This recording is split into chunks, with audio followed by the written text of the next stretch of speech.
למה נשים חזקות במיוחד מתפרקות דווקא סביב שיער? יש תופעה שלא מדברים עליה. דווקא נשים חזקות, מתפקדות, אחראיות, חוות נשירת שיער כטלטלה עמוקה יותר. וזה לא במקרה. נשים חזקות בונות זהות על יכולת, על עמידות, על אני מחזיקה.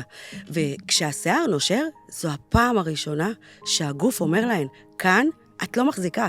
וזה מערער משהו עמוק.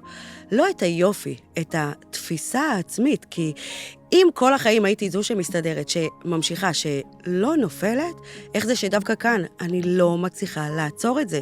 וזו לא שאלה של שיער, זו שאלה של זהות, כי נשים חזקות רגילות להיות מקור הכוח של אחרים, וכשנשירת שיער נכנסת לחיים, הן נאלצות לפגוש את עצמן במקום שבו הן זקוקות.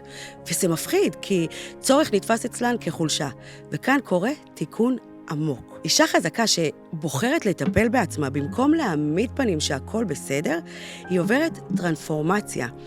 היא לומדת שכוח לא נמדד ביכולת להחזיק הכל, אלא ביכולת להישאר מחוברת לעצמה גם כשמשהו יוצא משליטה. ופאה במקום הזה היא לא פתרון, היא הסכמה.